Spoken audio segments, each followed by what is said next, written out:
Real estate prices in the city of Toronto are the highest they have ever been. And when you see accelerated price growth, a lot of people start thinking, well, when is the right time to sell their property? And that's what I want to go over with you in this video and really break down the 5 mistakes that I see sellers make. It is so easy to get caught up in all the hype and everything that you see in the media, or maybe sell for the wrong reasons or have unrealistic expectations based on everything that is going on out there. So in this video, I want us to take a step back.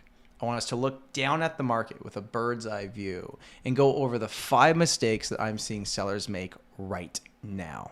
Just before I get into this list, if at the end of the video you found value in it and you are thinking of selling for the right reasons and are not going to make these 5 mistakes, the first link in the bio, you can actually book a seller consultation directly with me. And hey, I totally realize that a good percentage of people that are watching this video are not going to be selling in the next 12 months. But if you did find any value out of it, if you can hit that like button and subscribe to the channel, I would appreciate that a lot. Mistake number 1, selling for the wrong reasons. The first question I always ask when I meet with potential sellers is, why are you selling? Because frankly, selling a property is expensive. You have to pay lawyer fees. You have to pay real estate commissions. It's a stressful experience. So the motivation behind it has to be legitimate. Another question I ask sellers is, okay, when you sell this property, where's the money going? Because if you're going to sell and the money's just going to sit in a bank account for the next few years, you're essentially just losing money because of inflation. Now, obviously, there are personal circumstances, or sometimes people need to sell because of a divorce or that type of thing. But unless you're really being pushed in that direction, I want you to ask yourself, why are you selling and where's the money going? I typically don't recommend selling properties unless you are moving that money into another piece of real estate. Mistake number 2 is not doing the correct pre-listing preparation. And by pre-listing preparation, I don't mean boring you with the standard stuff everybody says. Yes, you have to declutter your house, you have to depersonalize it, but once you've done that, what are the next steps? I highly recommend, if you are selling a house, a freehold property, you get a pre-home inspection done on it before it ever hits the market. Because it's going to tell you all the minor things that you may need to fix with your property. And you can either choose to fix them or not fix them, but at that point, it's totally transparent with the buyer and you're not hiding anything. I have heard people push back on this in the past saying, well, I don't want to get a pre-home inspection because it's going to show the buyers what's wrong with the house. Well, I'll tell you what, if you don't get your own pre-home inspection, the buyers are going to do it anyways, and you're just going to get to that same situation. It's just going to take longer. And on top of that, tie up your property. So there's just more days and more stress involved. Especially in quick and fast moving markets, a lot of sellers will just not do a home inspection.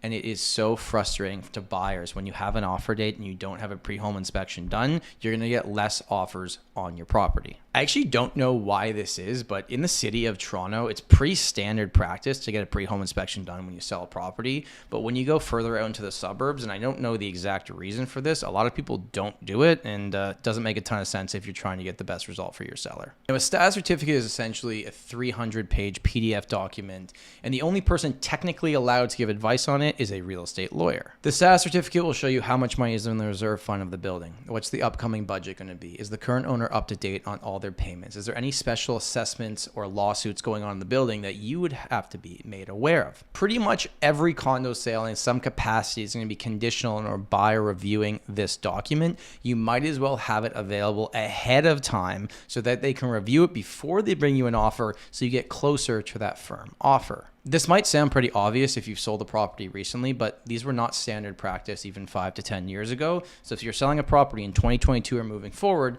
get this done ahead of time. The third mistake I see sellers make is they don't stage their property. Because the fact is that in a market like right now, you could not stage your property and probably still sell it, but you're going to have no idea how much money you may have left on the table. We've tracked our properties so far in 2022, staged versus unstaged, and our staged properties are selling for 6% higher. That is $60,000 extra on every $1 million property value. There's obviously a caveat to this. If your house is a gut job or needs major renovations, you don't want to bring brand new furniture in, but for 95% of sellers, staging is a no-brainer. It's not necessarily how you would live in the property, but in the world that we live in, like it or not, this HGTV, Pinterest style world, when people walk in, that first 15, 30 seconds, the impression that they get of the property and how they feel, and if they can see themselves living there, is huge. It should not even be a question anymore. For most people, you should be staging your property, even if it's a minor stage, if you already have lots of good stuff to work with. They sell for more money, they sell quicker, and most full-service realtors will pay for the staging anyways. Take advantage of it. Mistake number 4 is hiring a yes realtor. Now, what do I mean by that? Well, a yes realtor is the type of realtor that will just say yes to anything to make you happy. I guess you could also describe it as an order taker. Because in markets that are really hot, a realtor without a ton of skill could probably sell a property, like listing a property, but you have no clue, just like staging, how much money you might have left on the table. And if you're getting a realtor coming in just agreeing to everything that you're saying to please you, there's a good chance it's because they don't have a lot of actual skill, so that they're worried that if they disagree with you or tell you what they actually think, they're going to lose the opportunity to sell the property. Basically, a lot of realtors have been getting by for the last 5 years on being order takers. But you need someone that is skilled and that can negotiate for you. When the market switches and it's not just favoring the sellers so much, you need someone that actually can give you real transparent advice that's going to get your property sold, not just necessarily tell you what you want to hear to please you. Quick story on this. So, you watch these videos in the past, maybe you know that in 2020, Toronto condos took a hit. They dropped like 10 to 15% in price. And I took more listings that year than I ever have before, because people would call me being like, listen, I know 6 people in real estate, but I know you actually know what you're doing. I need a pro. Regardless of the market, whether it's a buyer's market, it's a seller's market, hire a pro. Don't just hire the person you know, hire the person that knows. And mistake number 5 is sellers not knowing the important numbers to actually look at. Now, I think it goes without saying that if you're selling a property, you're going to look at comparable sales, and you're going to break down how they compare to your property with pricing strategy. But there's a few other numbers that are publicly available that if you're a seller, I would want to know. The first one is the list versus sale price. So that's just showing you for all the properties that have recently sold, how much they get either above, right on, or below the listing price. If that number is 105%, it means properties are selling for 5% more than they're listed for. If it's 95, it means they're selling for 5% less. But take a look at the last few months of sales in your area based on your property type and location, and figure out what is the average list versus sale price, because that will help you dictate the pricing strategy you're going to use on your property. The second number is months of inventory. This is basically a fancy way in the real estate world to saying the absorption rate of properties. So at the end of every single month, or sometimes you take a rolling average,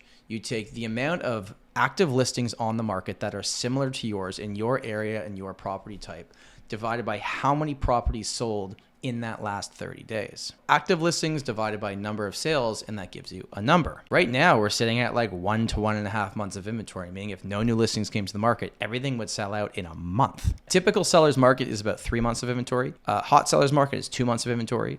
An insane seller's market is 1 month and below, basically what we've seen to start 2022. Balanced out market is 4 to 6 months of inventory, and a buyer's market is 6+. And the last number I want you to keep an eye on is the average days on market. Here's why that number is important. So if you're looking at the data for your area and you know the months of inventory and you know the list versus sale price, you're going to then find an average days on market. And let's say the average days on market is 14. What that means is for the last 30 days, for all the sales that actually happened, they average selling in 14 days. But what the average days on market tells you as a seller, let's say it's 14.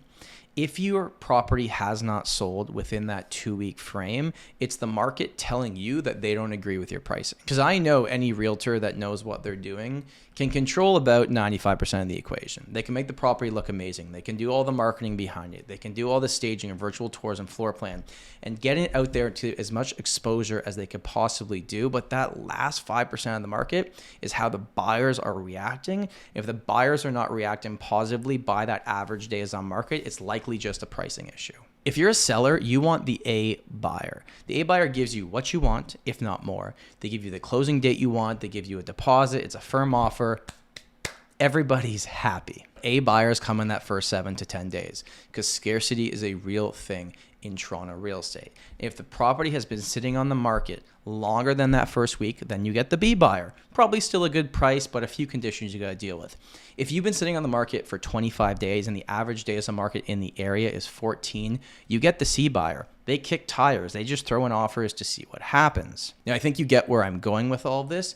You want to do it right out of the gate because that first 7 to 10 days is where you're going to get the best price and best terms on your listing. I hope you found this video valuable. If you have any questions at all about the selling experience or what we do with our clients to maximize their returns, throw them in the comments or send me a quick message or DM. Thank you so much for watching. My name is Tom Storey, and remember, home is where your story begins.